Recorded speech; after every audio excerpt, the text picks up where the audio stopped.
नित्यानन्द परमशिवोऽहम् ॐ नित्यानन्द परमशिवोऽहम् Nityananda, we welcome everyone who are with us celebrating the Jayanti Mahotsava of the Supreme Point of Hinduism, Jagat Guru Mahasannidhanam, His Divine Holiness, Bhagavan Shri Nityananda Paramashiva.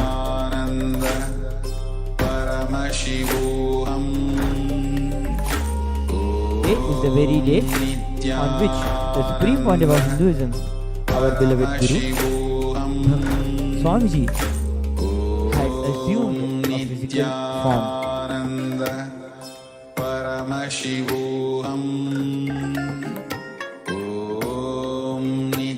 Today, we will be celebrating the happening of the 2008 incarnation of Paramashiva. We will be celebrating his Jayanti, the very day on which he assumed a physical frame, a physical form, for the sake of the devotion of the devotees, for bringing a superconscious breakthrough to humanity, for making everyone experience the state, space, powers, being and superconsciousness of Paramashiva. Let us now celebrate the Jayanti Mahotsava of the Supreme Point of Hinduism by offering the Nirata Seva. The Nirata Seva is a very special Seva in which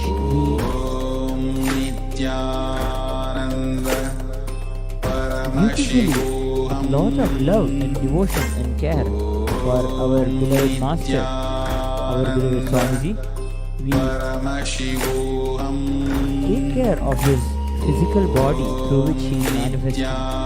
by oiling his hair, by giving him a bath, by shaving his beard. Nirata Seva is the ritual through which we remind ourselves that the Archavatara of Supreme Point of Hinduism of our beloved Swamiji is nothing different from the Nijavatara of our beloved Swamiji.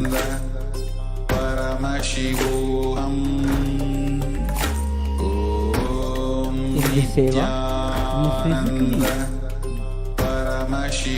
give him an oil massage for his hands and legs, for his hair.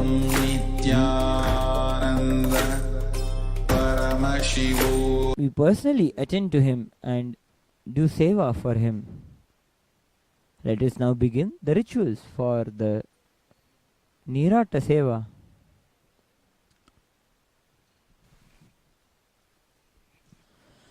Nityanandam Paramasukhadam Kevalam Jnanamurtim Dvandvatitam Gaganasadrisham Tattvamasyaadilaksham Ekam Nityam Vimalamachalam Sarvadhi Sakshibhutam Bhavatitam Trigunarahitam Sadgurum Tam Namami Nityanandeshwara Paramashiva Savarambham Nityanandeshwari Paramashiva Shakti Vadhyavam Nityananda Paryantam Vande Guru Paramparam Lalate Tripundri Nitlakrita Kasturi Tilakaha Spuranmala Dhara Spuritakatikopi Navasanaha Dadhano Dustaram Shirasibhani Rajam Shishikalam Pradipas Sarvesham Arunagiri Yogi Vijayate Om Gananam Tva Ganapatikum Havamahe Kavim Kavinam Upamashravasthavam Jeshtarajam Brahmanam Brahmanaspata Anachinvannotibhis Siddhasadanam Om Shri Mahaganapataye Namaha Prano Devi Saraswati Vajebhirvajinivati Dhinam Avitravato सरस्वत्यै नमः। श्रीगुरुभ्यो नमः। हरिः ओम्। श्रीकान्तो मातुलो यस्य जननी सर्वमङ्गला जनकशङ्करो देवः संवन्दे कुञ्जराननम्। यः शिवो नाम रूपाभ्यां या देवी सर्वमङ्गला त्रयोस्म्यं स्मरणात् पुंसां सर्वतो जयमङ्गलम् सर्वतो जयमङ्गलम् सर्वतो जयमङ्गलम्। या देवी स्तूयते नित्यं विभुतैर्वेदपारगैः सा मे वसतु जिह्वाग्रे ब्रह्मरूपा सरस्वती। दोर्भिर्युक्तां चतुर्भिः स्फटिकमणिमयीम् अक्षमालां दधानां हस्तेनैकेन पद्मिं सितमपि च शुकं पुस्तकं चापरेण भासा कुन्देन्दुशङ्खस्फटिकमणिनिभा भासमाना समाना सा मे वाग्देवतेयं निवसतु वदने सर्वता सुप्रसन्ना। चतुर्मुखमुखाम्बोजवदनं सवदो मम मानसे रमदां नित्यं सर्वशुक्ला सरस्वती। शारदा शारदाम्बोजवदना वदनाम्बुजे सर्वदा सर्वदास्माकं सन्निधिं क्रियात्।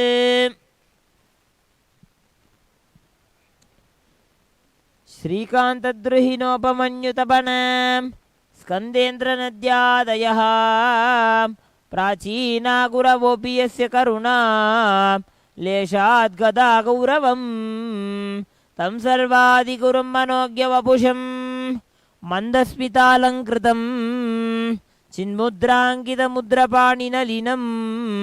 चित्ते शिवं कुर्महे। शिवाय रुद्राय शिवार्चिताय महानुभावाय महेश्वराय सोमाय सूक्ष्माय सुरेश्वराय शोणाद्रिनाथाय नमः शिवाय। श्रीनाथादिगुरुक्रमैकसुलभं श्रीराजराजेश्वरं श्रीचक्राकृतिषोडशैलवपुषं श्रीषोडशार्णात्मकं श्रीषोडादिषडध्वसौधसदनं ब्रह्माण्डकोट्योर्ध्वतः क्रीडान्तं श्रुतिवागगोचरपदं सेवे परं दैवतम्। एकाकारसमस्तलोकजनकं हेमाद्रिबाणासनं राकाचन्द्रसमानकान्तिमरुणं राजीवनेत्रार्चितं राकाचन्द्रसमानकान्तिम नागापाशकिरीटकुण्डलधरं नागेन्द्रभूषोज्ज्वलं शोकारण्यभवानलं श्रुतिकरं शोणाद्रिनाथं भजे।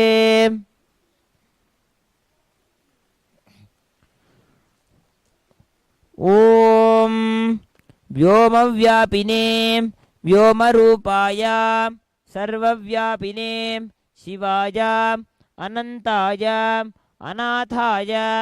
अनाश्रिताय ध्रुवाय शाश्वताय योगपीठसंस्थिताय नित्ययोगिने ध्यानाहाराय ॐ नमः शिवाय सर्वप्रभवे शिवाय ईशानमूर्धाय तत्पुरुषवक्त्राय अघोरहृदयाय वामदेवगुह्याय सद्योजातमूर्तये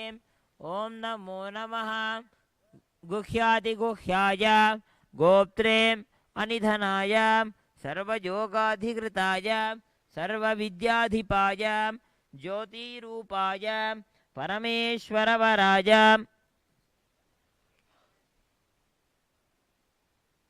अचेतनाचेतन व्योमिन् व्योमिन् व्यापिन् व्यापिन् अरूपिन् अरूपिन् प्रथम प्रथम तेजस्तेजः ज्योतिर्ज्योतिः अरूप अनग्नि अधूम अभस्म अनादे नाना नाना धू धू धू धू ॐ भूः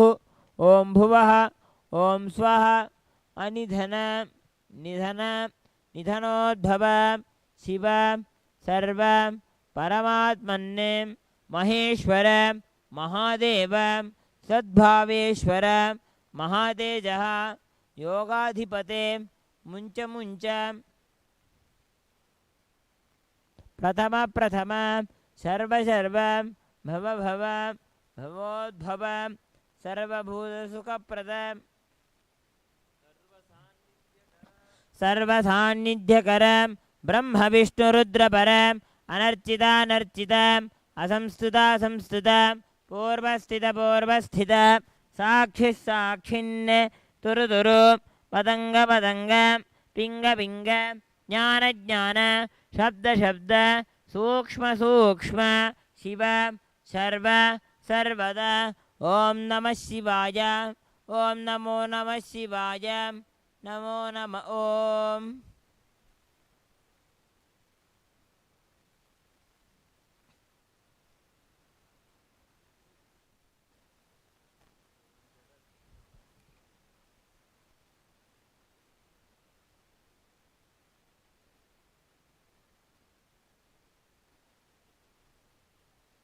ओम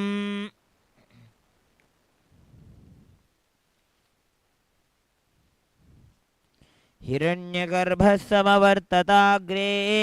भूतस्य जातः पतिरेक आसीत् सदा आधार पृथिवीं जामुते मां कस्मै देवाय हविषा विधेव य आत्मदा बलदा यस्य विश्वा उपासते प्रशिशं यस्य देवाः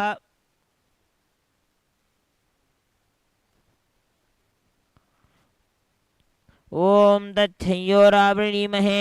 गातुं यज्ञाय गातुं यज्ञपतये दैवी स्वस्तिरस्तु नः स्वस्तिर्मानुषेभ्यः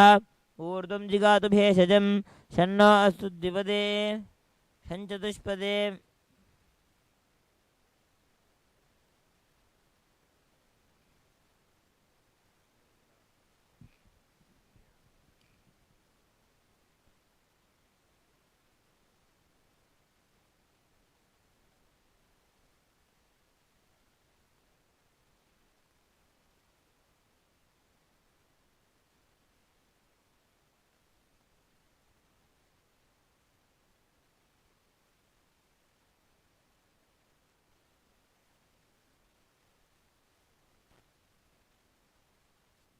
ओम तच्छयोरावृणीमहे गातुं यज्ञाय गातुं यज्ञपतये दैवी स्वस्तिरस्तु नः स्वस्तिर्मानुषेभ्यः ऊर्ध्वं जिगातु भेषजं षण्णो अस्तु द्विपदे शन्तचतुष्पदे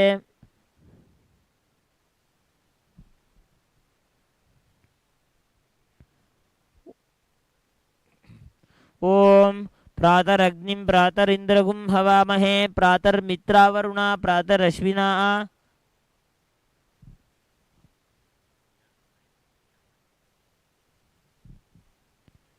प्रातर्जितं भगम् उग्रगुम्भुवेम वयं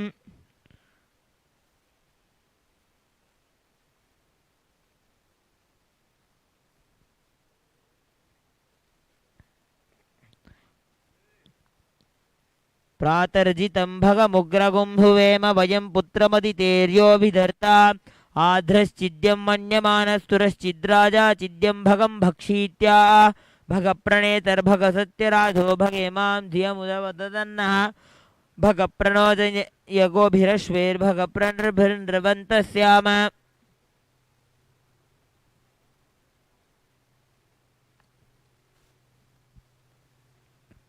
तं त्वा भगः सर्व इज्जो हवीमि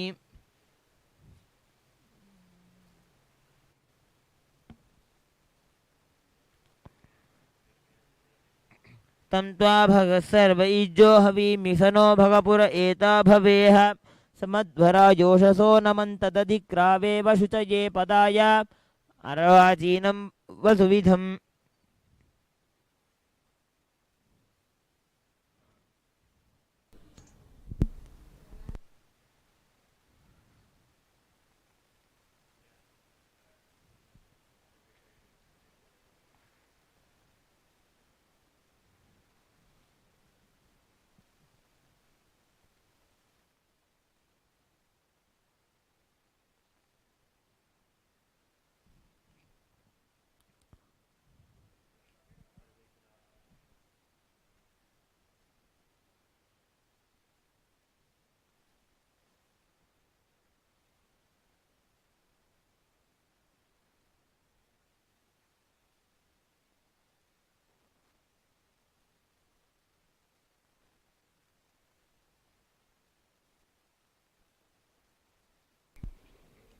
नित्यानन्दं परमसुखदं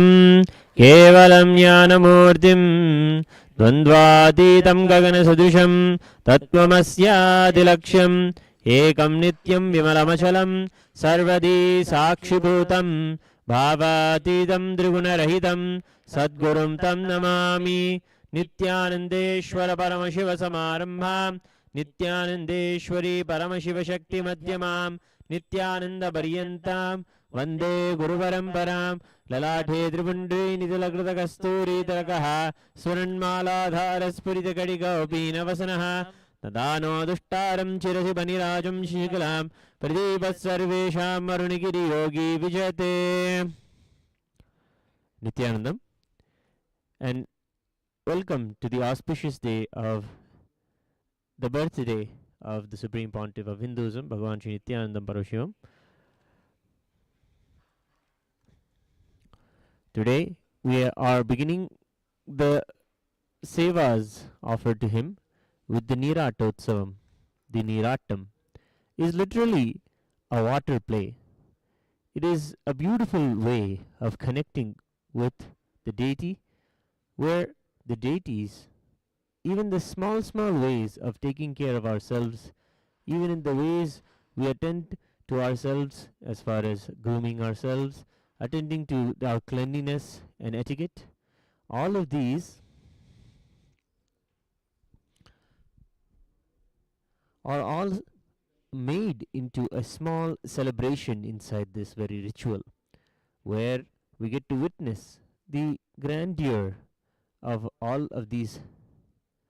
sevas offered at a time to the deity of the Supreme Pontiff of Hinduism. We will now begin the Niratotsavam.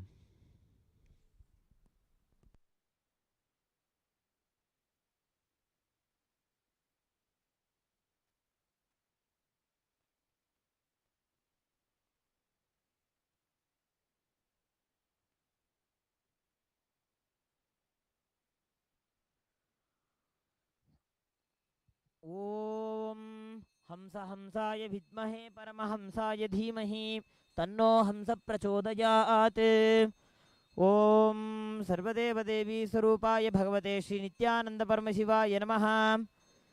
कर्पूरनीराजनं सन्दर्शयामि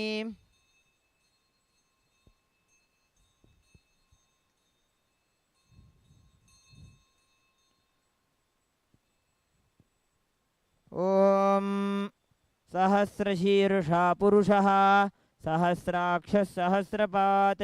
स भूमिं विश्वतो वृत्वा अत्यतिष्ठद्दशाङ्गुलं पुरुष एवेदगुं सर्वं यद्भूतं यच्च भव्यम् उतामृतत्वस्येषानः यदन्नेनातिरोहति एतावानस्य महिमा अतो ज्यायागश्च पूरुषः. We first are celebrating the deity of the Supreme Pontiff of Hinduism, decorated in various vastras. The vastras include abharanas that are specific to the form of the deity. Today, the first vastra that you see is the Kashaya vastra. The one that the Kashaya vastra is worn by sannyasis or avadutas.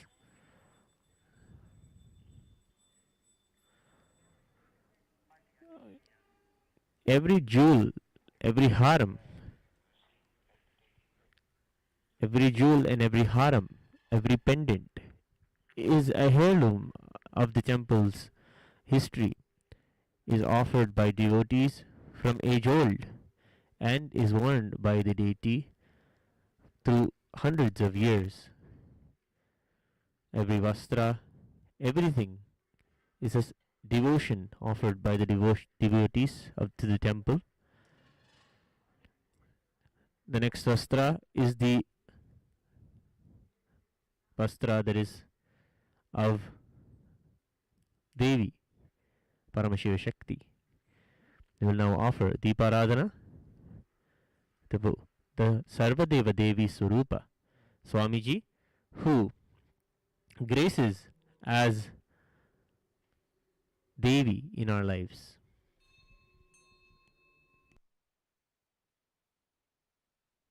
ॐ हंसाय विद्महे परमहंसाय धीमहि तन्नो हंस प्रचोदयात्। सर्वदेवदेवी स्वरूपाय भगवते श्रीनित्यानन्दपरं शिवाय नमः। कर्पूरनीराजनं सन्दर्शयामि।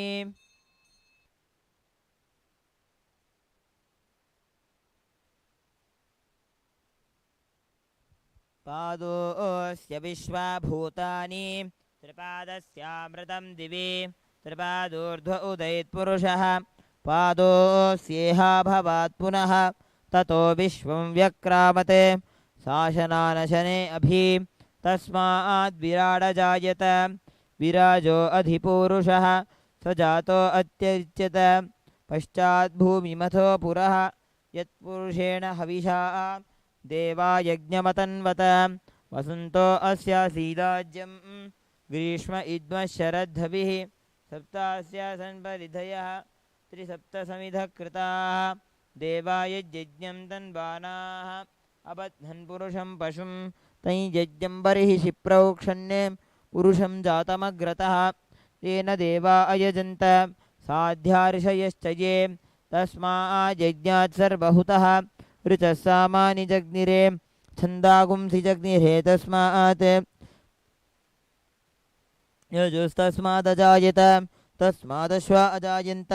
ये केचो भजादतः गावो हजग्निरे तस्मात्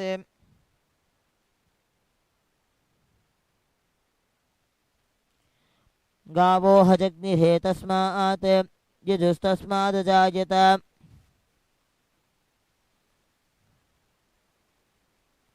चक्षो सूर्यो अजायत मुखादिन्द्रश्चाग्निश्च प्राणाद्वायुरजायत नाभ्या आसीदन्तरिक्षं शीर्ष्णोद्यो समवर्तत पद्भ्यां भूमिर्दिशः श्रोत्रात् तथा लोकागुम्मकल्पयन्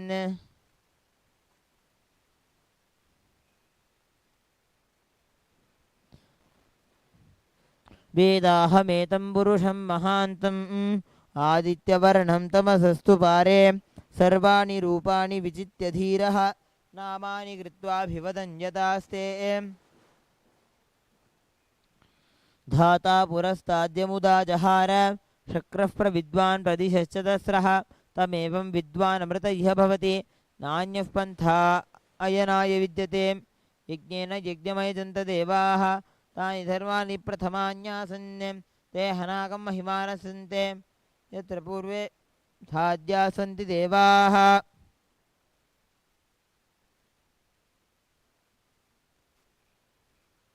ॐ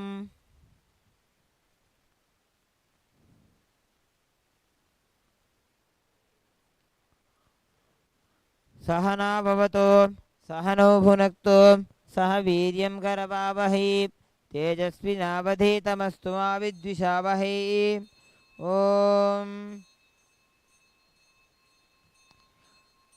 ॐ सहस्रशीर्षं देवं विश्वाक्षं विश्वशम्भुवं विश्वं नारायणं देवमक्षरं परमं पदं विश्वतः परमान्नित्यं विश्वं नारायणगुं हरिं विश्वमेवेदं पुरुषस्तद्विश्वमुपजीवति पतिं विश्वस्यात्मेश्वरगुं शाश्वतगुं शिवमच्युतं नारायणं महाज्ञेयं विश्वात्मानं परायणं नारायणपरो ज्योतिरात्मा नारायणः परः नारायणपरं ब्रह्मतत्त्वं नारायणः परः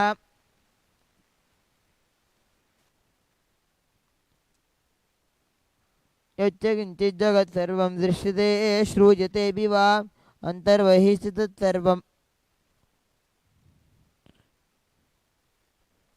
अन्तर्बहिश्च तत्सर्वं व्याप्य नारायणस्थितः. We are now witnessing the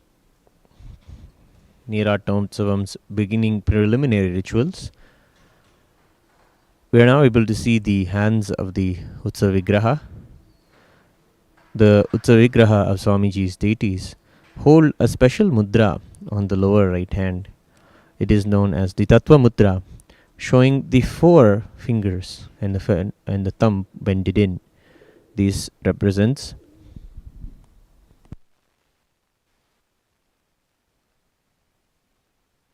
this hand is the mudra that shows the four tattvas in our lives, and he's blessing us in giving the four divine principles of integrity, authenticity, responsibility, and enriching. Celebrating always being in these four divine powers, divine principles that our beloved Swamiji has given to us as a teaching, as a Dhamma. We'll now offer the Deeparadhana. Om Hamsa Hamsaya Vidmahe Paramahamsaya Dhimahi Tanno Hamsa Prachodayat. Sarvadeva Devi Swarupaya Bhagavate Shri Nityananda Paramaśivaya Namaha. Karpura Nirajanam Sandarshayami Rakshandharayami.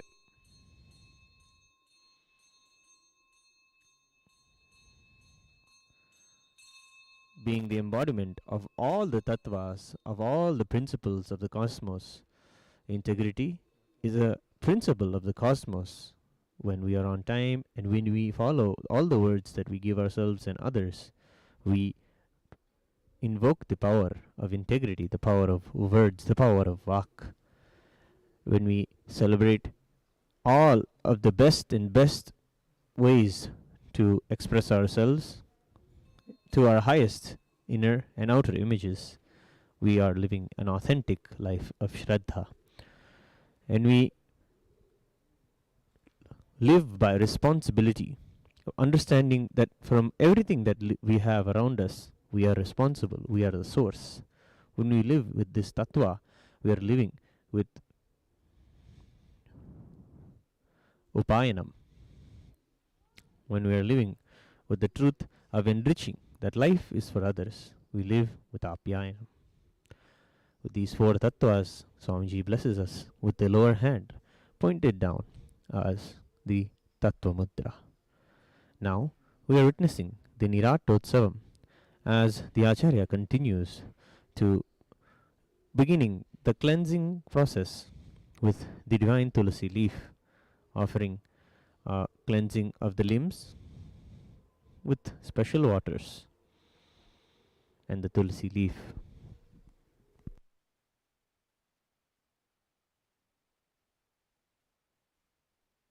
ॐ अन्तर्बहिश्च तत्सर्वं व्याप्य नारायणस्थितः अनन्तमव्ययं कविगुं समुद्रेन्दं विश्वशम्भुवं पद्मकोशप्रतीकाशगुं हृदयं चाप्यधोमुखम् अधोनिश्चापितस्यान्तेनाभ्यामुपरितिष्ठति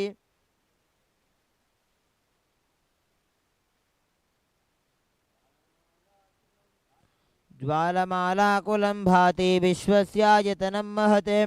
सन्ततगुं शिलाभिस्तुलम्बत्याकोशसन्निभं तस्यान्ते सुचिरगुं सूक्ष्मं तस्मिन् सर्वं प्रतिष्ठितम्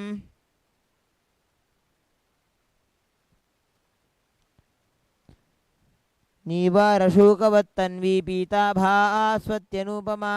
तस्याः शिखाया मध्ये परमात्मा व्यवस्थितः स ब्रह्म स शिवः स हरिस्सेन्द्रस्तोऽक्षरपरमस्वराट्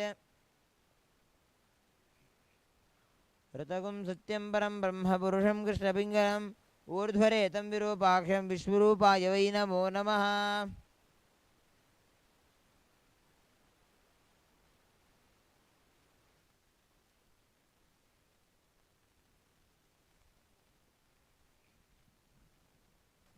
ॐ हिरण्यवर्णां हरिणीं सुवर्णरजतस्रजां चन्द्रां हिरण्मयीं लक्ष्मीं जातवेदो महावः तां महावः जातवेदो लक्ष्मीमनपगामिनीं यस्यां हिरण्यं विन्देजं गामश्वं पुरुषानहम् अश्वपूर्वामृतमद्यां हसिनादप्रबोधिनीं श्रियं देवीमुपह्वये श्रीर्मार्देवी जुषतां कांसोस्मितां हिरण्यप्राकारामाद्रां ज्वलन्तीं तृप्तां तर्पयन्तीं पद्मे स्थितां पद्मवर्णां तां युहोपह्वये श्रियम्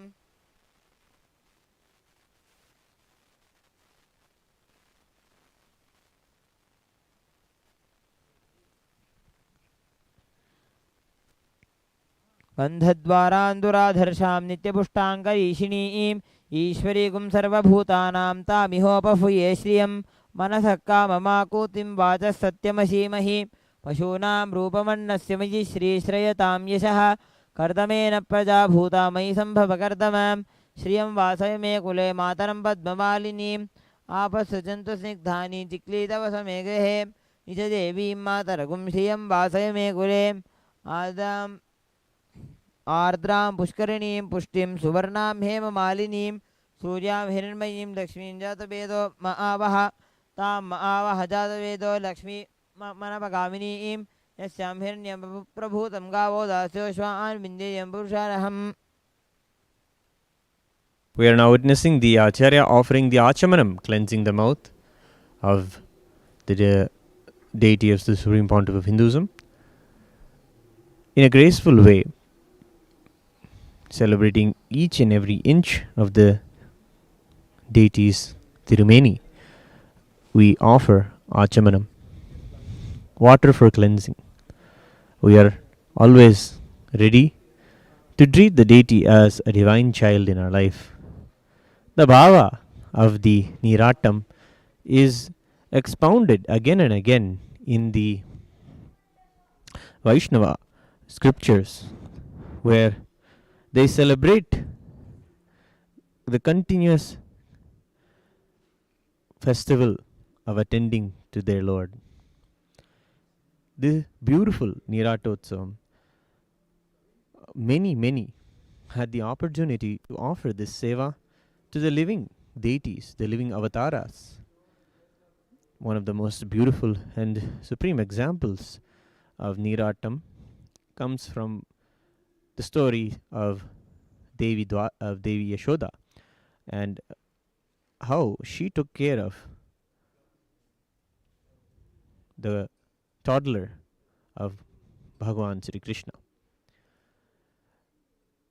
She would arrange all of the things as we arrange today for our beloved Swamiji. All of the cloth, all of the vessels, all of the perfumes and the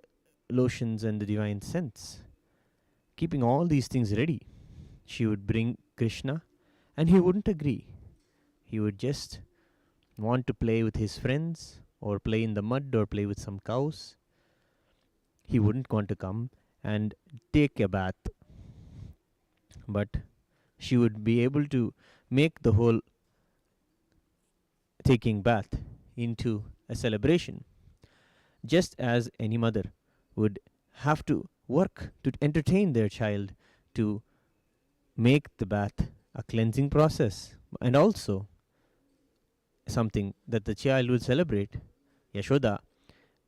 brought some butter to the whole Niratam, and it was only after Krishna saw the butter, he settled down and decided to allow his mother to give him a bath. And so we also, invoking the sweet sentiments of Devi Yashoda today, arranged in celebration of this on this Avatar Day all of the choicest items for Swamiji's literal water play, the Niratam. Now we are witnessing each and every limb of the deity of Swamiji cleansed with the cloth.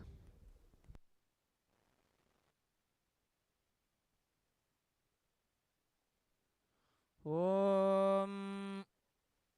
Namo Bhagavate Rudraya. Om Namaste Rudramanyava Utota Ishave Namaha. Namaste Astu Dhanmane Bahubhyam Utate Namaha. Yata Ishu Shivatama Shivam Babhuvate Dhanuho. Shiva Sharavya Yata Batajano Rudramrajam. Yate Rudra Shiva Tanona Ghora Papakashini. Tajanastanu Vashantamajagirishanta Yamishum Girishantahaste Vibharshastave Shivam Gitam Kurumahikum Si Purusham Jagate Shive Navajasa Twagijachavadamasi सर्वमिज्जगत यक्ष्मगुं सुमना असते अद्य वोचदिति वक्ताः प्रथमो देव्योऽभिषेके अहेगश्च सर्वान् जम्भजन् सर्वाश्च यातु धान्यः असोजस्ताम्रो अरुण उत बभ्रुस्तु मङ्गलः ये चेमागुं रुद्रा अभितो दिक्षु श्रुता सहस्रशो वैशागुं head ईमहे. We are now seeing and witnessing the cleansing of the mouth and the cleansing of the teeth of the deity. After each item is offered, of course, cleansing is always having an importance with water. Water is used everywhere to clean. So the achamanam is then again offered to the deity.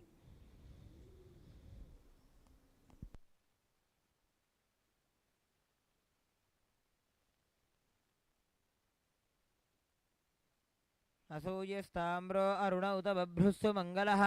ये चेमागुं रुद्रा अभितो दिक्षु श्रिता सहस्रशो वैशागुं head ईमहे. असौयो वसर्पति नीलग्रीवो विलोहितः उतैनं गोपादृषन्नदृशन्नुत हार्यः उतैनं विश्वाभूताय सदृष्टो मृडयातिनः.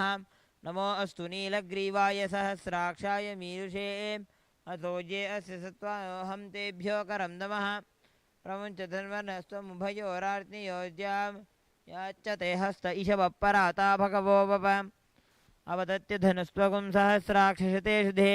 निशीर्य शल्यानामुखा शिवो नरसुमना भव. विद्यं धनुक्कपर्दिनोऽभिशल्यो बाणवागुमुत अनेशन्नस्येषव आभुरस्य निषङ्गतिः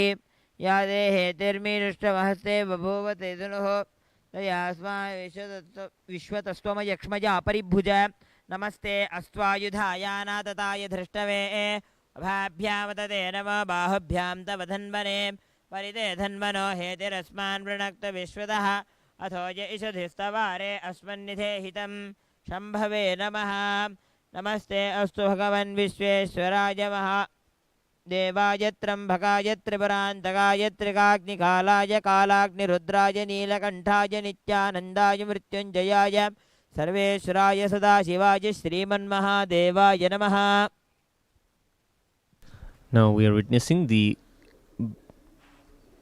breast washing, the teeth washing of the deity.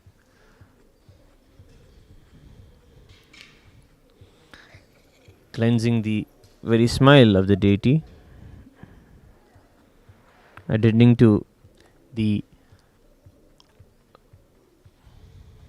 personal and intimate details, and then offering the achamanam for cleansing.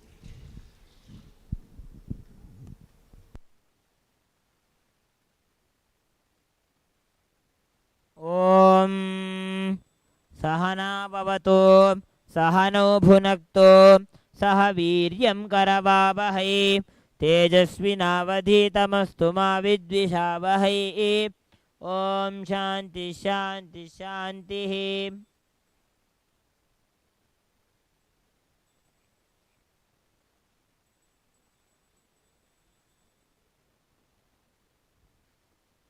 ॐ अन्नं ब्रह्मेति व्यजानात्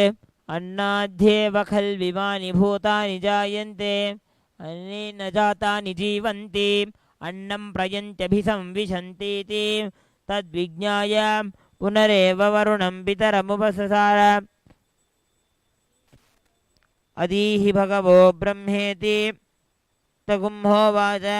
तपसा ब्रह्म विजिज्ञासस्व तपो ब्रह्मेति सतपोतप्युत सतपस्तप्त्वा प्राणो ब्रह्मेति व्यजानात् प्राणाद्येव खल्विमानि भूतानि जायन्ते प्राणेन जातानि जीवन्ति प्राणं प्रयन्त्यभिसंविशन्तीति तद्विज्ञाय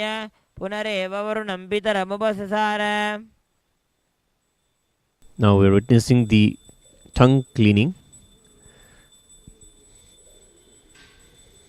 attending to the deity's personal grooming. As we attend to ourselves every day,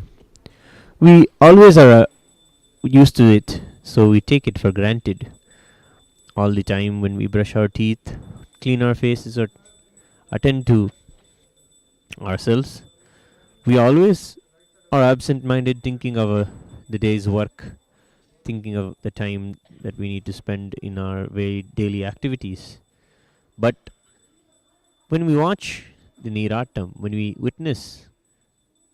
in this beautiful Vatsalya Bhava of attending in a loving motherly way to the deity, we rejuvenate all those moments in our lives, even the smallest moments, even the negligible things, moments that we feel are negligible when we are attending to ourselves. We flood awareness. In seeing these, we allow the possibilities of attending to our own bodies, which the scriptures say is a temple of Paramashiva. Now, we're witnessing gracefully the grooming, the personal grooming of the deity. The deity is reflection, is applied a shaving cream, sandanam, sandalwood paste, and on the tirumani, we of course apply the shaving cream on the mirror and do the personal trimming of the facial hair of the deity. It means so much to us that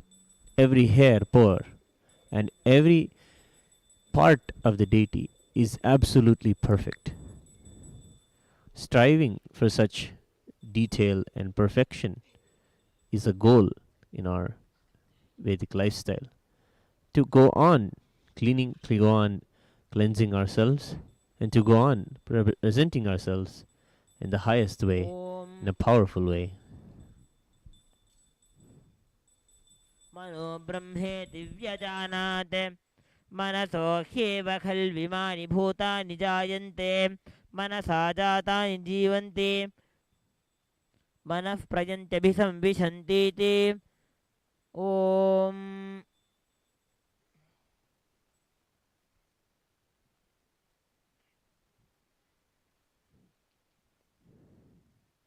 Manasa Jatani Jivanti Manaf Prajantabhisam Tadvijnaya Punareva Varunam Pitaramupasasara Hadihi Bhagavo Brahmedi Sagumbho Vaja Vijnanam Brahme Divyajanat Vijnanaadhyeva Khalvimani Bhutani Jayante Manasa Jatani Jivanti Vijnanam Prayante Visam Vishantiti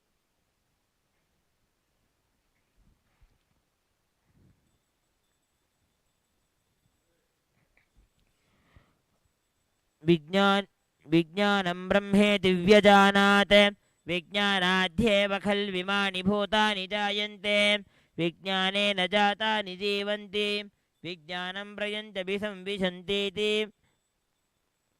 Tadvijnaya Punareva Varunam Pitaramupasasara Adihi Bhagavo Brahmeti Tagumho Vacha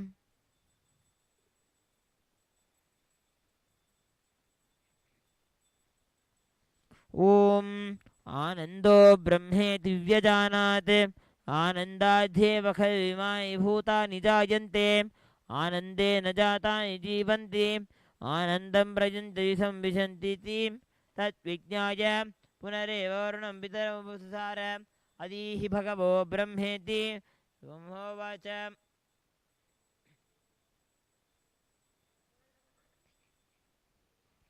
Om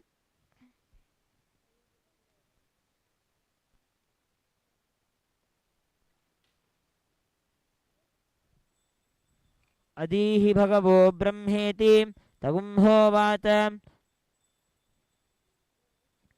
Tapasa Brahma Vijignasasva Tapo Brahmeti Satapo Tapyata Satapasattva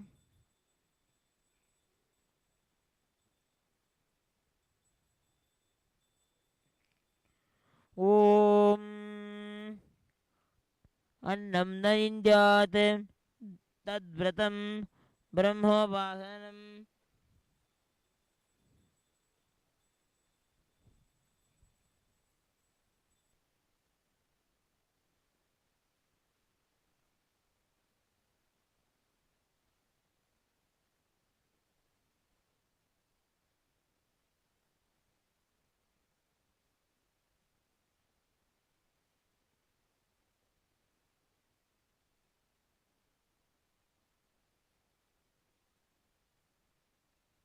ॐ अन्नं न युञ्जात् तद्व्रतं प्राणो वा अन्नं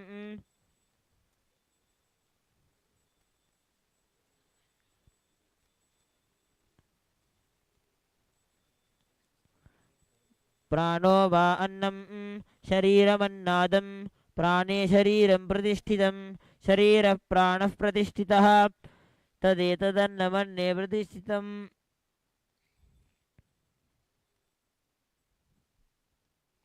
य एतदन्नमन्ये प्रतिष्ठितं वेद प्रतिष्ठति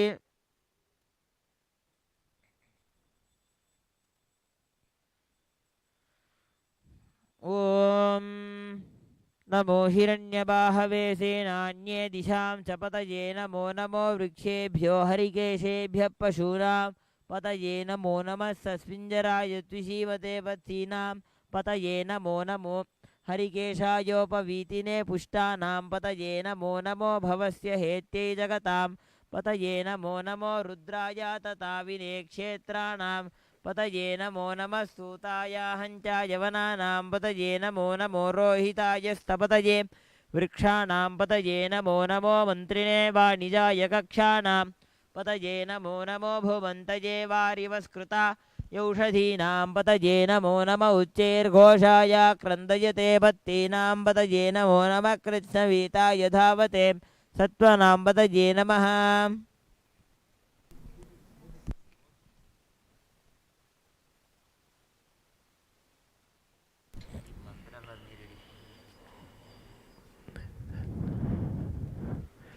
We celebrate that all of us are Paramashiva,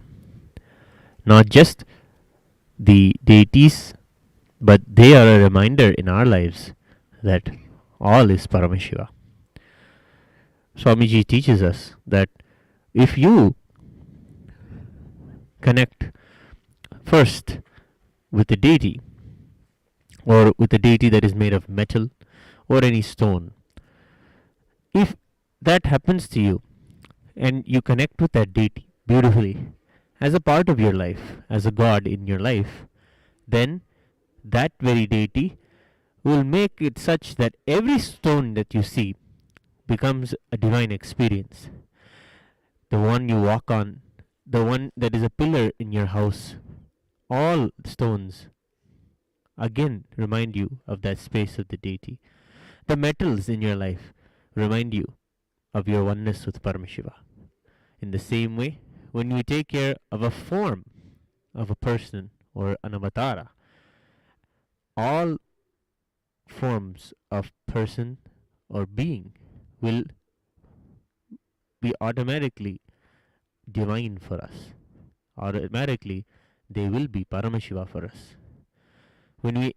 offer the sevas to the deities, we enrich all of our relationships.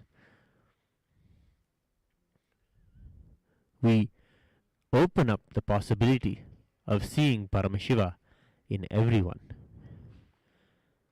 Seeing Paramashiva in everyone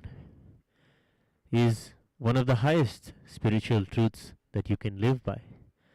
That here in Kailasa we celebrate, and it is a very part of our lifestyle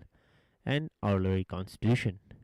to treat others as Paramashiva and to be treated as Paramashiva. These kriyas or rituals give us the elaborate way how we should treat the deity and ourselves as Paramashiva. After seeing the Niratotsavam, attend to yourself and attend to your personal hygiene and personal etiquette in a similar fashion. In this traditional way, you will see how beautifully even that can become a ritual in your life. Even that can be something giving you power, life positivity, and ultimately health.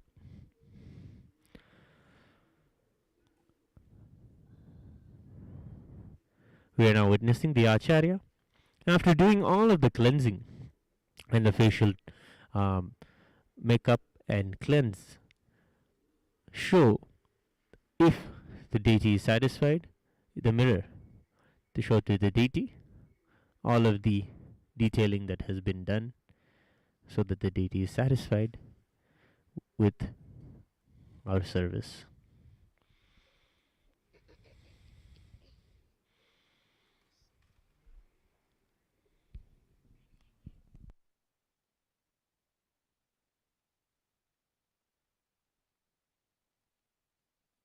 ॐ अथ पुरुषो ह वै नारायणो कामयतः प्रजा सृजेयेति नारायणात् प्राणो जायते मनः सर्वेन्द्रियाणि च खं वायुर्ज्योतिः पृथिवी विश्वस्य धारिणी नारायणात् रुद्रो जायते नारायणात् रुद्रो जायते नारायणात् प्रजापतयः प्रजायन्ते नारायणात् प्रलीयन्ते नारायणे प्रलीयन्ते ॐ अथ नित्यो नारायणः ब्रह्मा नारायणः शिवश्च नारायणः शक्रश्च नारायणः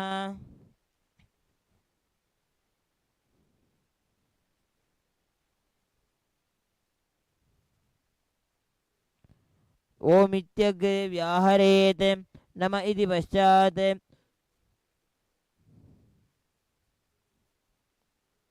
सुवैत्यादित्ये मह इति चन्द्रमानि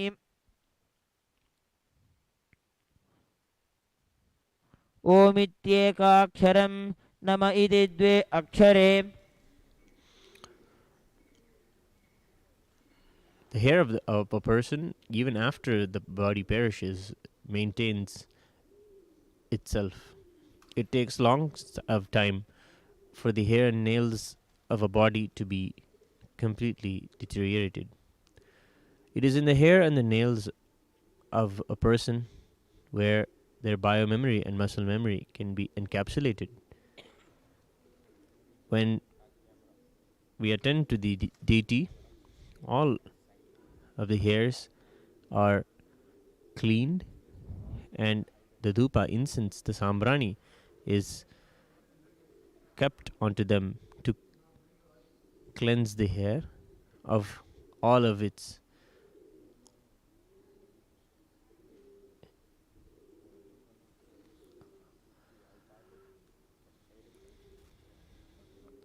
finally the hair is also applied with oil, herbal oils, to give strength and to give longevity of hair.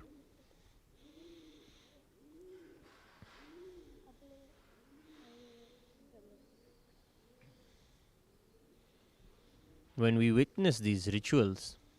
offered with devotion to the deity, we experience what we call the mirroring of neurons. When we see something outside of us, it is only in our perception that it is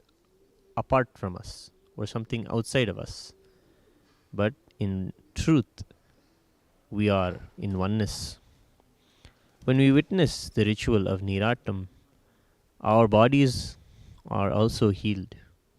Our bodies are also rejuvenated with the powerful bhakti that is being displayed before us.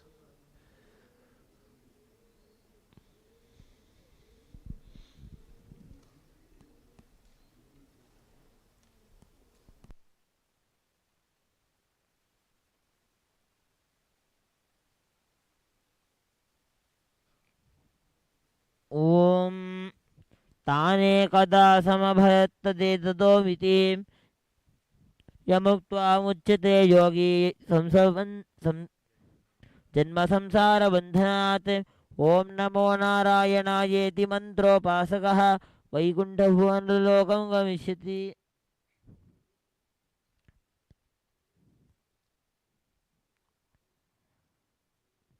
सायमधीयानो दिवसकृतं पापं नाशयति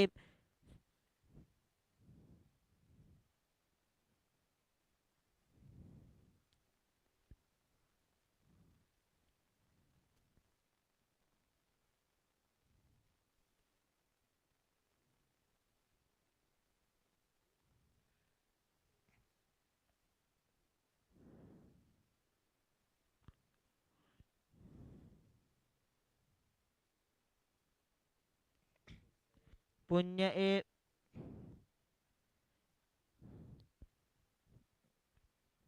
सायमधीयानो दिवसकृतं पापं नाशयति माध्यान् दिनमादित्याभिमुखो धीयानः पञ्चपातकोपपातकात् प्रमुच्यते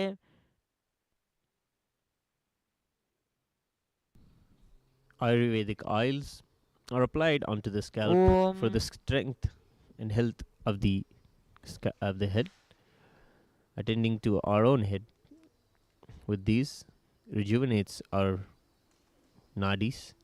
and gives us the experience of well-being. When we witness the attending of the hair of the deity, we rejuvenate ourselves and our biomemories with the same experience.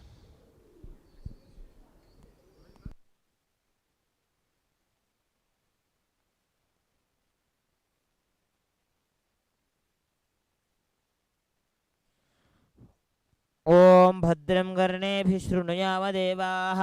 भद्रं पश्येमाक्षभिर्यजत्राः स्थिरैरङ्गैः स्तुष्टुवागुंसस्तनूभिः यशेम देवहितं यदायुः स्वस्ति इन्द्रो वृद्धश्रवाः स्वस्ति नः पूषा विश्ववेदाः स्वस्ति नस्ताक्ष्यो अयश्चनेमिः स्वस्ति नो बृहस्पतिर्दधातु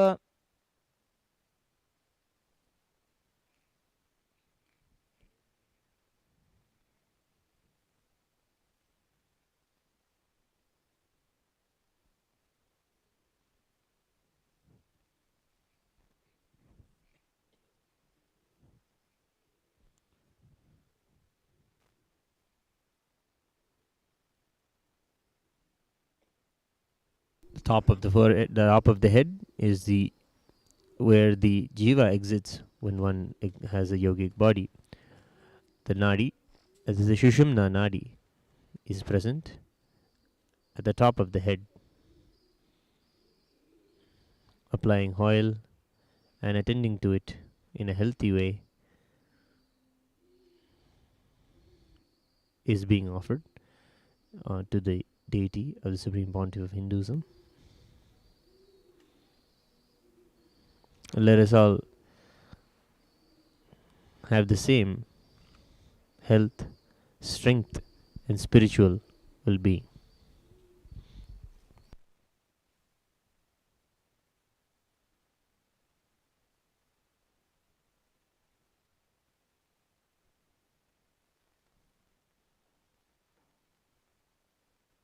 ॐ नमः सोमाय च रुद्राय च नमस्ताम्राय च अरुणाय च नमः शङ्गाय च पशुपतये च नमः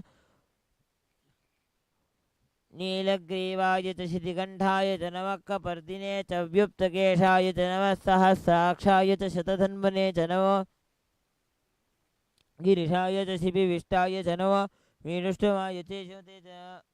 चेषुमते च नमो ह्रस्वाय च वामनाय च नमो बृहते च वर्षीयसे च नमो वृद्धाय संवृध्वने च नमो अग्र्याय च प्रथमाय च नमः आशवे च अजिराय च नमः शीघ्रियाय च शीभ्याय च नमः ऊर्व्याय च सूर्याय च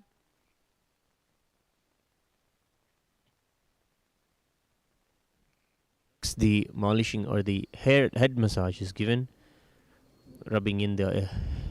Ayurvedic oils into the scalp for healthy hair growth and for the longevity and health of the hair itself. The hair of a person expresses the very cognitions that they carry. The way the hair falls on a person's body, the way they tie their hair, shows the inner space of a person. When we witness even the Paramahamsas, Swamiji tells us that this is a Paramahamsa who grows his hair long and travels around and teaches the world. The hair, open hair that Swamiji has is so beautiful and attractive. When we, in the earlier years, when Swamiji used to grace us, he would have his hair in his turban, and always the hair was like its own enlightened being. Just witnessing the way it waves in the wind, just witnessing how the hair falls onto his shoulders, just witnessing how the hairstyle will be, if it is groomed, if it is oiled, and seeing every curl in the hair, and seeing how the hair is set on his head, and just adds to the enlightenment that he expresses.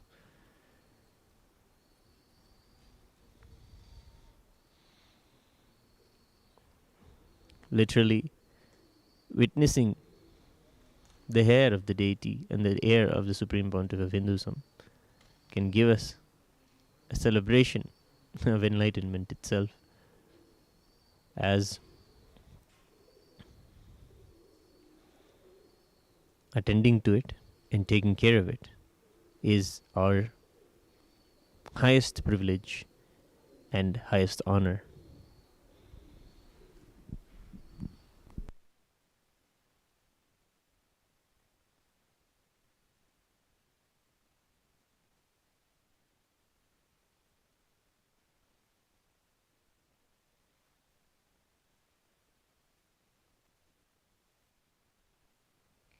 ॐ अग्नाविष्णो सजोषसे मा वर्धन्तु वाङ्गिरः द्युम्नैर्वाजेभिरागतं वाजश्च मे प्रसवश्च मे प्रयतिश्च मे प्रसिद्धिश्च मे धीतिश्च मे कृतिश्च मे स्वरश्च मे श्लोकश्च मे श्रावं च मे श्रुतिश्च मे ज्योतिश्च मे शुञ्च मे प्राणश्च मे पानश्च मे व्यानश्च मे सुश्च मे चित्तं च आधीतं च मे वाक् च मे मनुष्य मे चक्षुश्च मे श्रोत्रं च मे अक्षुश्च मे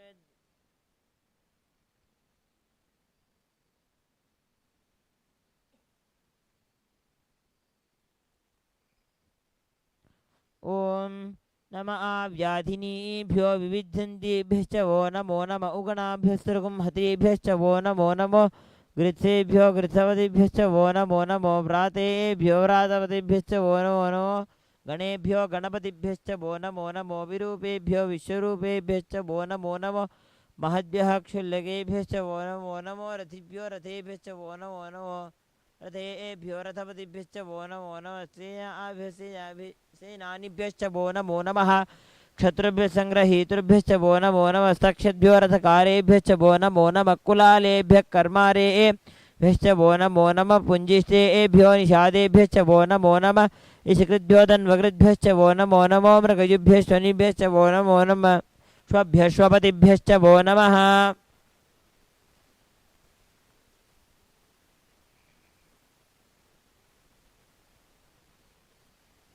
व्याधिनीभ्यो विविध्यन्तेभ्यश्च वो नमो नमः उगनाभ्यस्त्रिगुंहतेभ्यश्च वो नमो नमो गृत्सेभ्यः गृत्सपतिभ्यश्च वो नमो नमो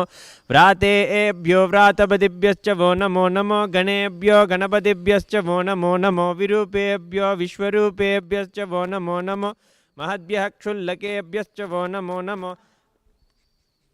रथेभ्यो रथपतिभ्यश्च वो नमो नमः सेनाभ्यश्चेनानिभ्यश्च वो नमो नमः क्षत्रुभ्यः संगृहीतृभ्यश्च वो नमो नमस्तक्षभ्यो रथकारेभ्यश्च वो नमो नमः कुलालेभ्यः कर्मारेभ्यश्च वो नमो नमः पुञ्जिष्टेभ्यो निषादेभ्यश्च वो नमो नमः इषुकुद्भ्यो धन्वकृद्भ्यश्च वो नमो नमो मृगयुभ्यः श्वनिभ्यश्च वो Namo Namo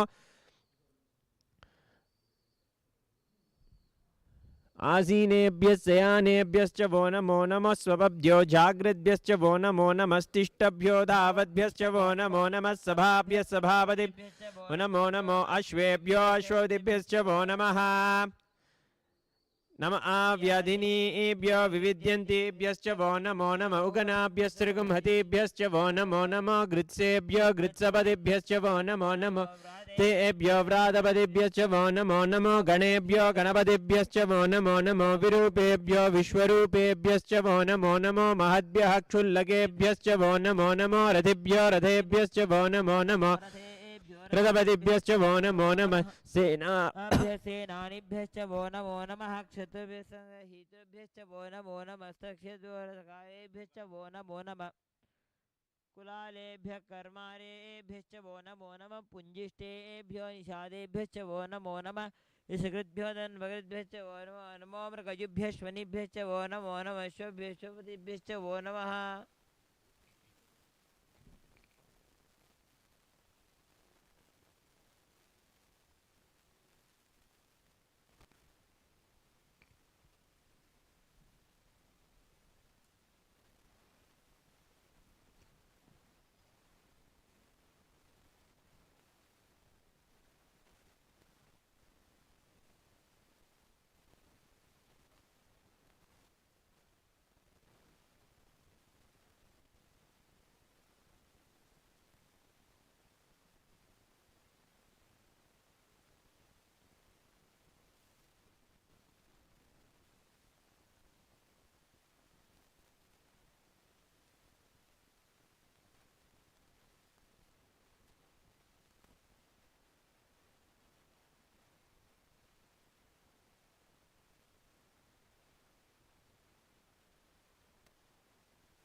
Namo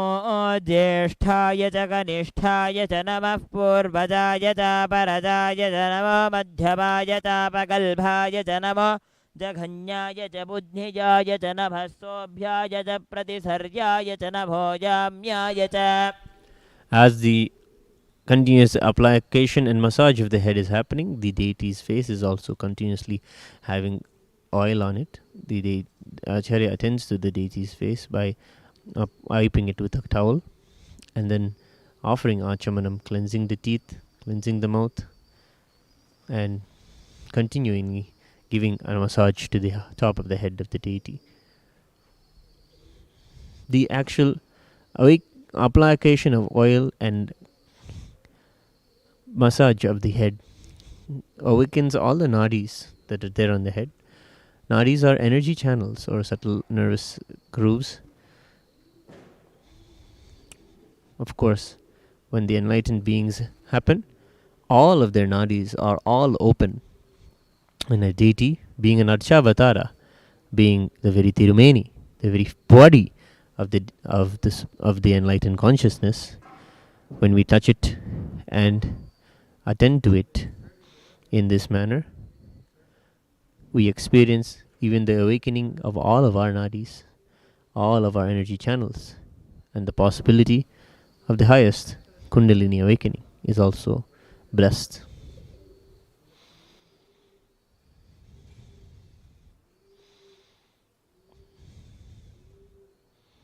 It is when the Kundalini reaches the Sahasrara and gives us the nectar of enlightenment, that is when the hair is allowed to grow long, having locks of hair after the enlightenment and after having the awakening of the Kundalini, gives a divine lustre and grace to the hair itself. It is also in the Bhagavatam when the devotion of Draupadi, the wife consort of the Panchapandavas, who was a great devotee of Bhagavan Sri Krishna, it was for her that he rescued when her dresses were being pulled at the time of the game of dice, when all of her life was given away. It is at time she invoked Bhagavan Sri Krishna, and immediately he rushed to her help and attended and gave her cloth and protected her from being ashamed. In these, in her devotion, the after this incident, she never used to tie her hair. Always her hair would be let loose, and it would be something that would be out of place in the normal etiquette of those days. But when the maidens of Draupadi Devi were attending to her, they also would have a curious experience. When they would comb the hairs, they would hear the very comb or the very hairs singing the name of Krishna. The sound that would come when each comb when the comb is taken and struck inside the hair, the sound that would come is not of hair sound that we are used to, but that sound also would be the repetition of Hari's name, of her God, of her God's name, of Krishna's name. In such way, her entire form, her entire body was merged in devotion with Krishna. And such was the demonstration of her own ability of a body being able to have this devotion. All of the power manifestation and all of that we are able to do after having the initiation of the Supreme Pontiff of Hinduism is all explained beautifully throughout all of the scriptures and the Puranas. It is all a truth, not just a story, but a very possibility for all human beings today. Doing these sevas is not nothing but just a recreation of all of these events. Being able to touch the body of the deity and do these sevas is a recreation. It is a possibility for us to have the same awakened, enlightened consciousness, and for us to dive into the depths of devotion. Now, the Acharya is, after having tied the hair, applying the flower decoration to the hair.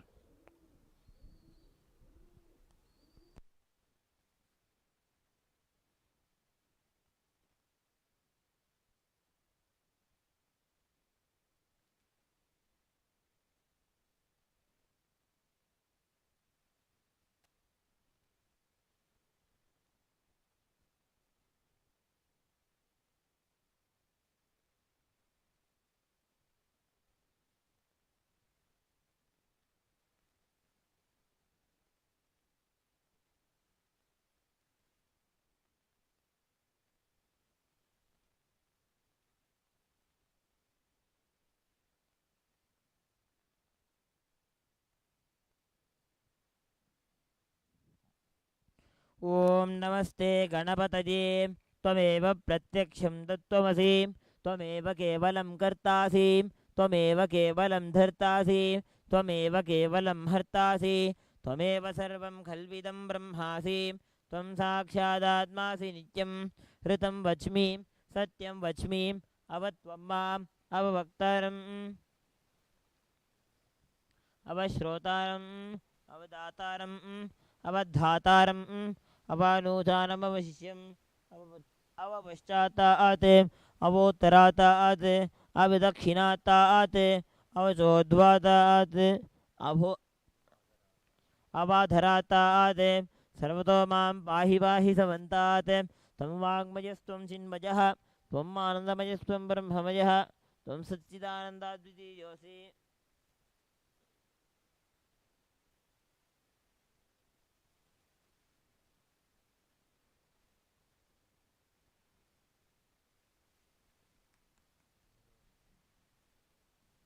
सर्वं जगदिदं त्वत्तो जायते सर्वं जगदिदं त्वत्तस्तिष्ठति सर्वं जगदिदं त्वयि लयमेष्यति सर्वं जगदिदं त्वयि प्रत्येति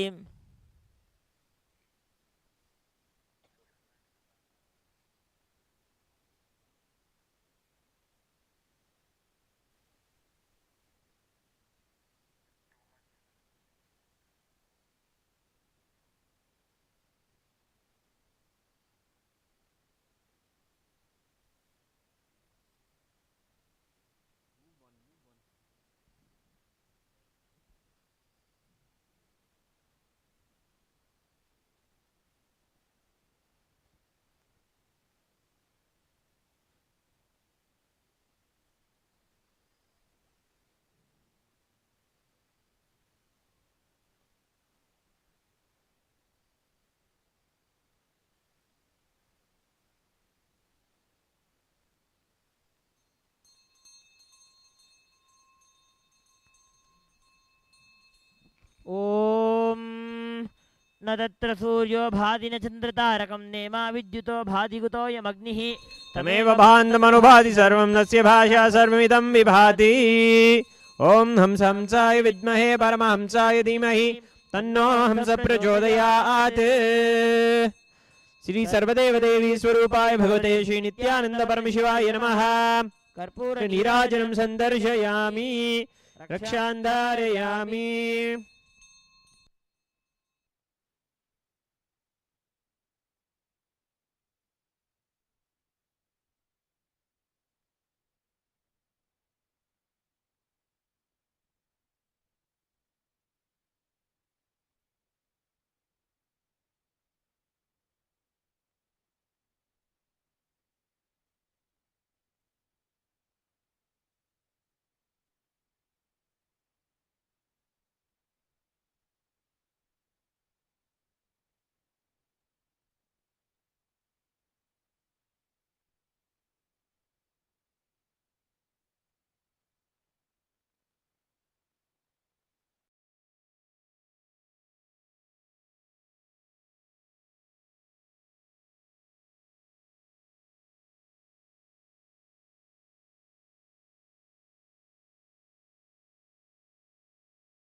परमशिवोऽहम्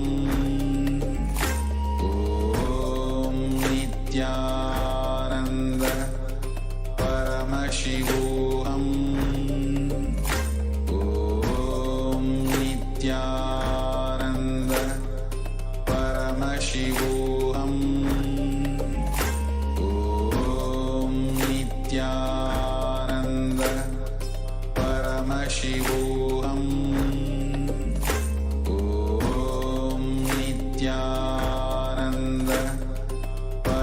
परमशिवोऽहम् ॐ नित्यानन्द परमशिवोऽहम् ॐ नित्यानन्द परमशिवोऽहम् ॐ नित्यानन्द परमशिवोऽहम् ॐ नित्यानन्द परमशिवोऽहम् ॐ नित्यानन्द परमशिवोऽहम् ॐ नित्यानन्द परमशिवोऽहम् ॐ नित्यानन्द परमशिवोऽहम् ॐ नित्यानन्द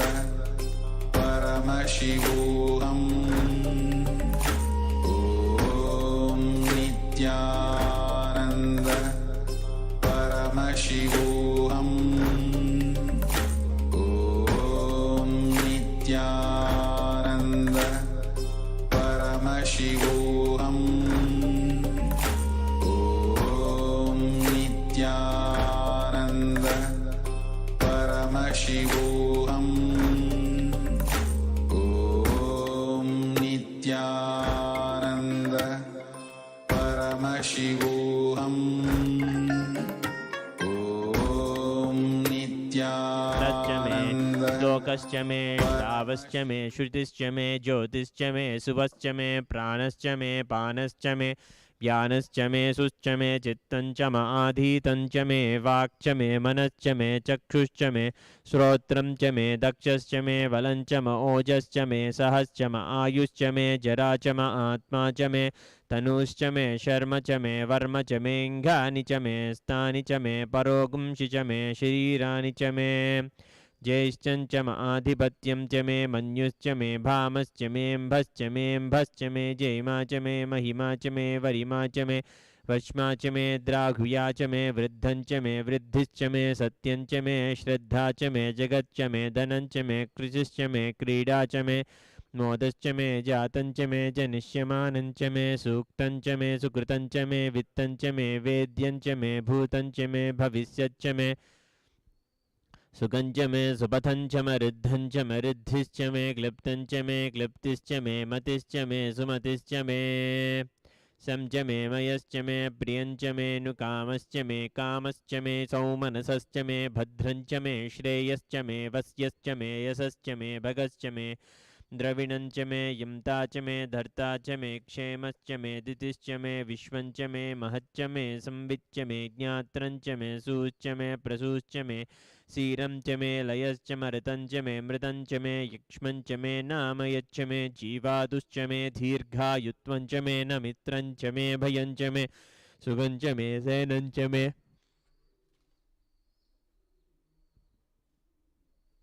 सूसा च मे सुदिनं च मे ऊर्क्ष मे सुमृता च मे पयश्च मे रसश्च मे घृतं च मे मधु च मे सग्धिश्च मे सपीतिश्च मे कृष्टिश्च मे वृष्टिश्च मे चैत्रं च मे औद्भिद्यं च मे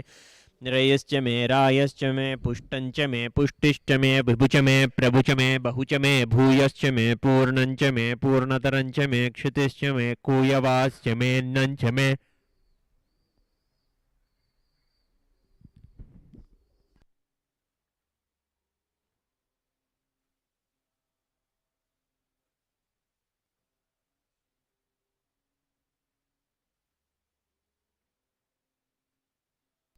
अकुंसश्च मे रश्मिश्च मे धाभ्यश्च मेऽधिपतिश्च मोपागुंसिश्च मेऽन्तर्यामश्च म ऐन्द्रवायवश्च मे मैत्रावरुणश्च म आश्विनश्च मे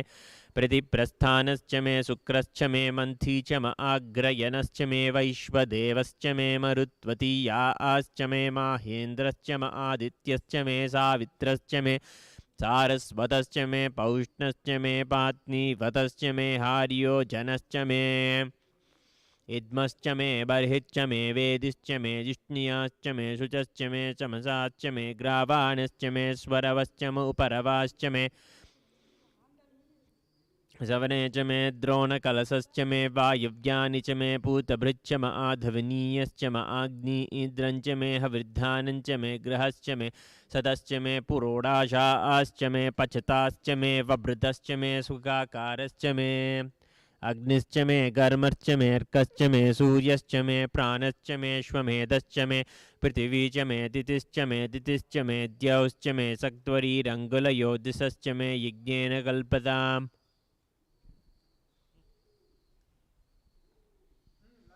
वित्तं च मे वित्तिश्च मे भूतं च मे भूतिश्च मे वसु च मे वसिजिश्च मे कर्म च मे शक्तिश्च मे अर्कश्च मे एमश्च मे इतिश्च मे गतिश्च मे अग्निश्च म इन्द्रश्च मे सोमश्च म इन्द्रश्च मे सविता च म इन्द्रश्च मे सरस्वती च म इन्द्रश्च मे मित्रश्च म इन्द्रश्च मे वरुणश्च म इन्द्रश्च मे जुष्टा च म इन्द्रश्च मे धाता च म इन्द्रश्च मे विष्णुश्च म इन्द्रश्च मे श्विनो च म इन्द्रश्च मे मरुतश्च म इन्द्रश्च मे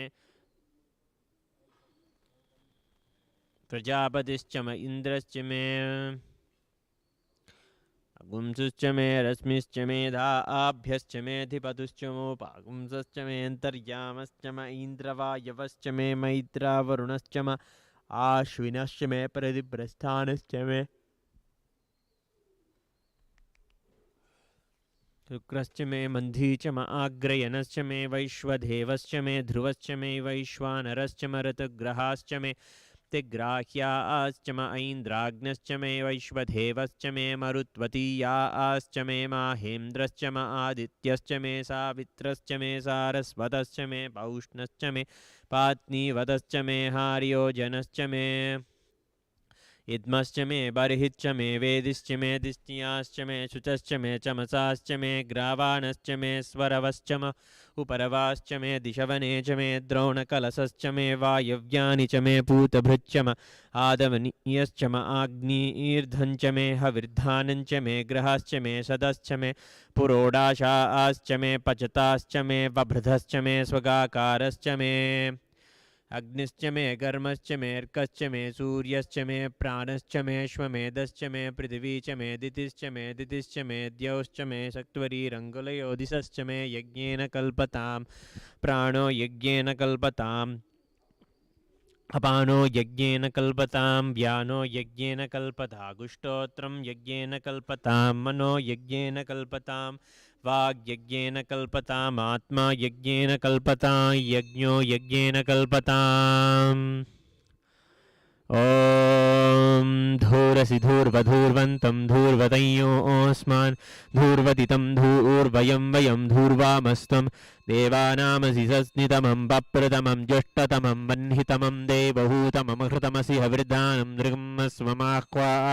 मित्रस्य त्वा चक्षुषा प्रेक्षिर्माभिर्मासं विक्ता मा त्वा हि गुंशिषम् श्री सर्वदेवदेवी स्वरूपाय भगवते श्री नित्यानंद परमशिवाय नमः धूपमाघ्रापयामि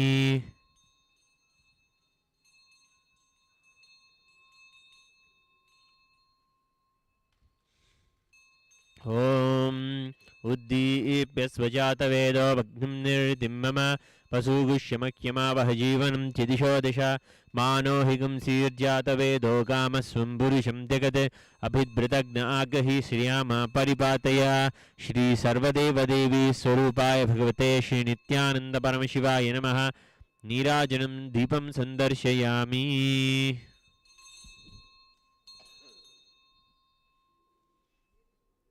ॐ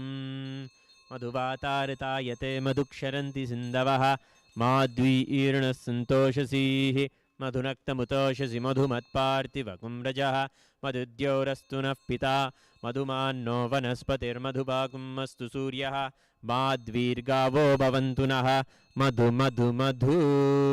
श्री सर्वदेवदेवी स्वरूपाय भगवते श्री नित्यानंद परमशिवाय नमः अमृतं महानैवेद्यं निवेदयामि नैवेद्यानन्तरम् आचमनीयं समर्पयामि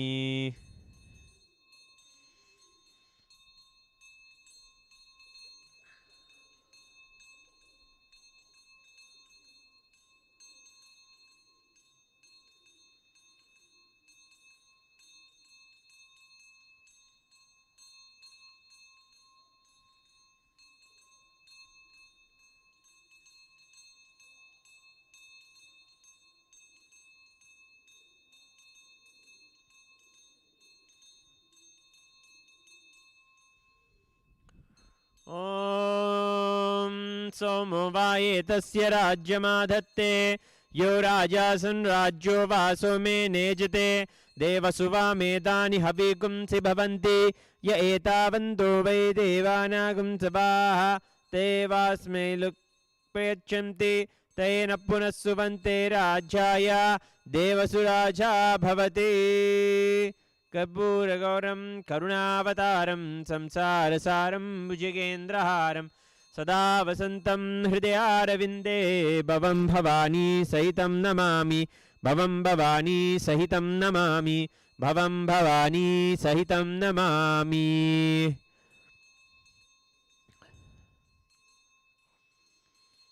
आराधिकं समर्पयामि भगवच्छ्री नित्यानंद परमशिव चरणकमलेभ्यो नमः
Finally, now we are witnessing the Tirumanjana Seva,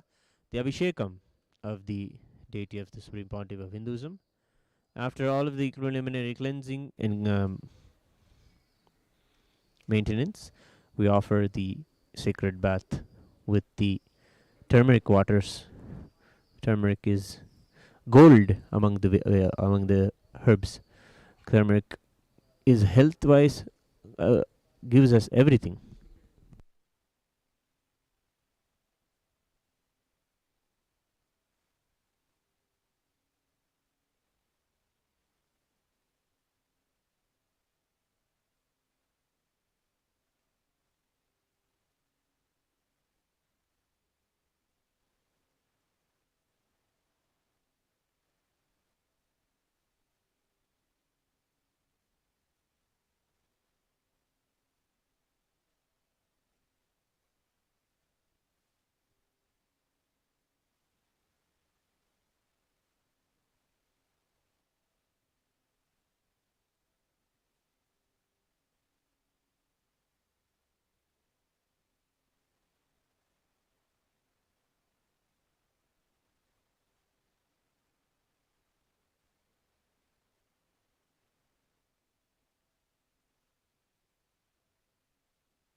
असो यस्ताम्रो अरुण उत बभ्रुस्सुमङ्गलः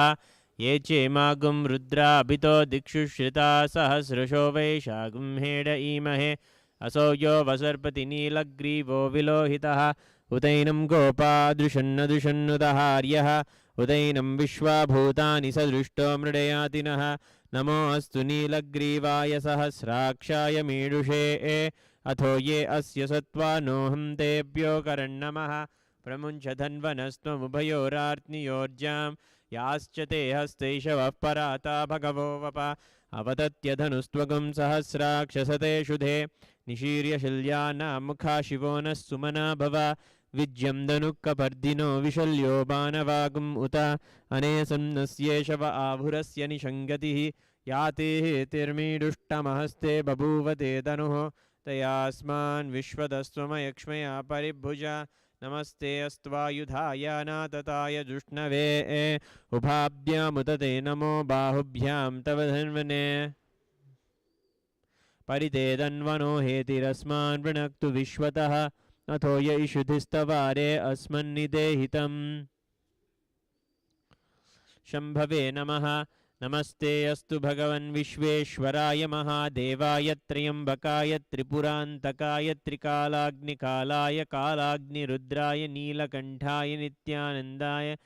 मृत्युञ्जयाय सर्वेश्वराय सदाशिवाय श्रीमन्महादेवाय नमः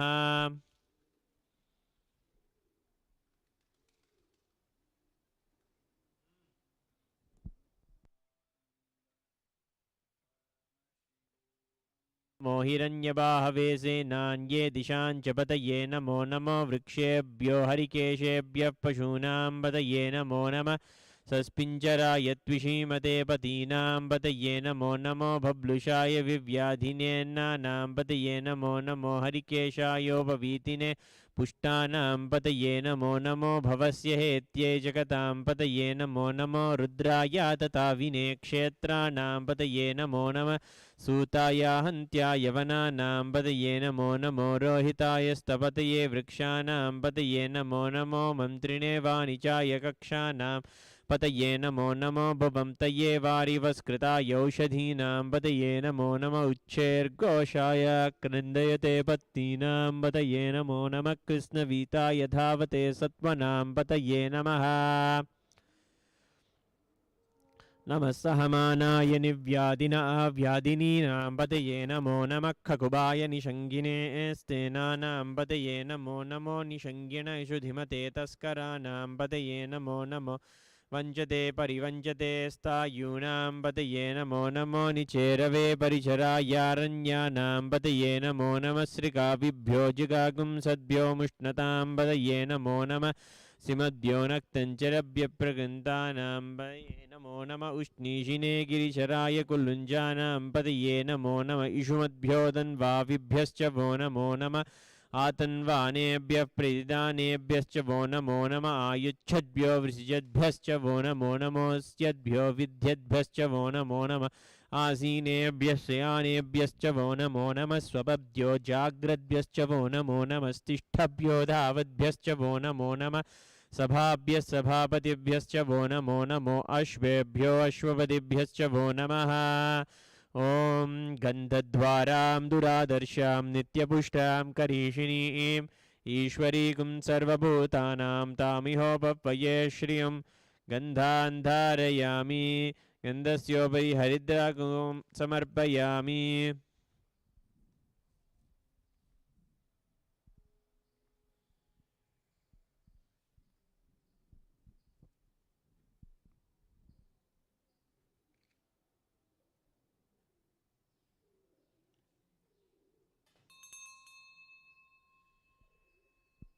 ॐ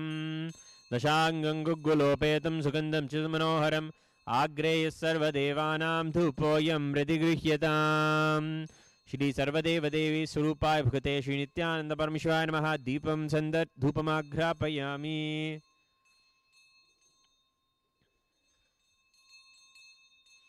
दीपः ॐ सुप्रकाशो महादीपः सर्वदस्तिमिरापः सबाह्याभ्यन्तरज्योतिर्दीपोऽयं प्रतिगृह्यताम् ॐ ह्रीमेषदीपः सर्वदेवदेवी स्वरूपाय भगवते श्रीनित्यानन्दपरमशिवाय नमः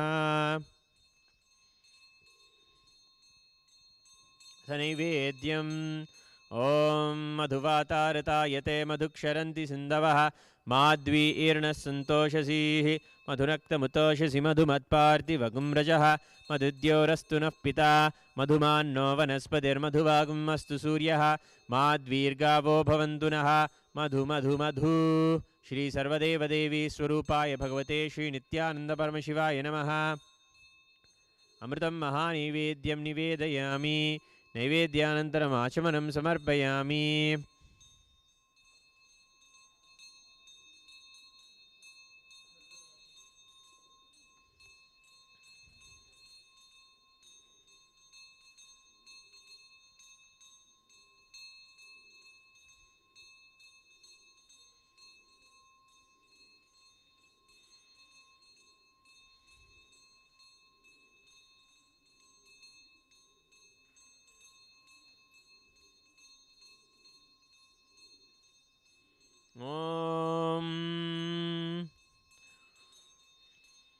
राजाधिराजाय प्रसन्नसाहिने नमो वयं मयि श्रवणाय गुर्महे समे कामान् कामकामाय मह्यं कामेश्वरो वै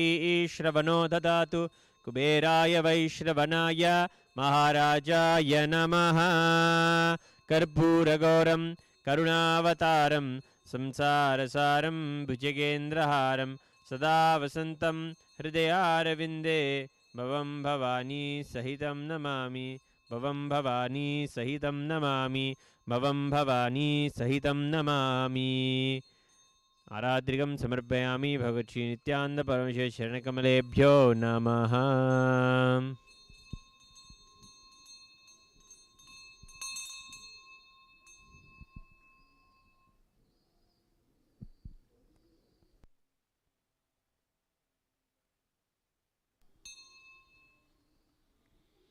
बृहत्सामक्षत्रवृद्धविष्णुयं दृष्टिभोजस्सुभितमुग्रवीरम् इन्द्रस्तोमेन पञ्चदशेन मध्यमिदं वातेन सकलेन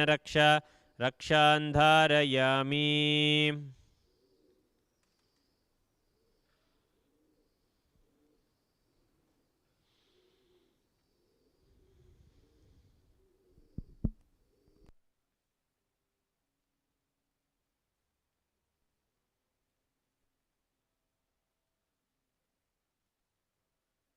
आद्रीशावताराय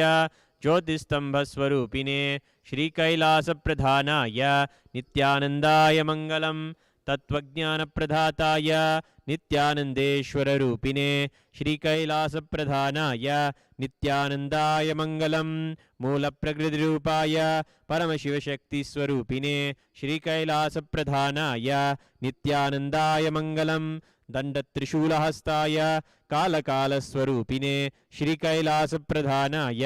नित्यानन्दाय मङ्गलम् सर्वाभयविनाशकाय शत्रुसंहाररूपिणे श्रीकैलासप्रधानाय नित्यानन्दाय मङ्गलम् आदिपूज्याय देवाय सकृत्पूर्णत्वरूपिणे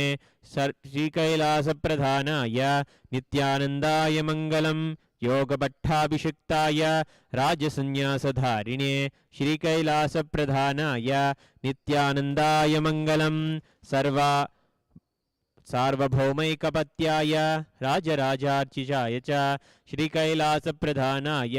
नित्यानन्दाय मङ्गलं मङ्गलं कल्पवृक्षाय मङ्गलं ज्ञानदायिने परमशिवाय श्रीनित्यानन्देश्वराय मङ्गलम् मङ्गलं श्रीविद्याम्बाये मङ्गलं कामदायिन्ये सर्वमङ्गलधात्री नित्यानन्देश्वर्यै मङ्गलं मङ्गलं गुरुदेवाय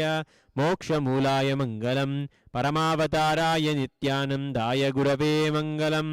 त्वं स्मृतमहं धन्य मम प्राणमहेश्वर गङ्गाधरनामेति स्तोत्रस्थानं दधाम्यहम् हरि ओं तत्सत् सर्वं भगवच्छ्री नित्यानंद परमशिव पादुकार्पणमस्तु ओम Nityanandam. Thank you for joining us for the Neeratotsavam, the water and the sacred ceremony of the Abhishekam today. Join us again today afternoon at 12:30 p.m. for the Mahabhishekam of the Adhikara Mudivar, the Mula Vigraha, the source deity of the Supreme Pontiff of Hinduism here in Adi KAILASA Nityanandeshwara Paramashiva Devalaya, and of course for the special evening program of Pratiksha Pada Puja and the Tulabhara Sevas. Join us for the continuing celebrations of the Avatar Day. Thank you. Nityanandam.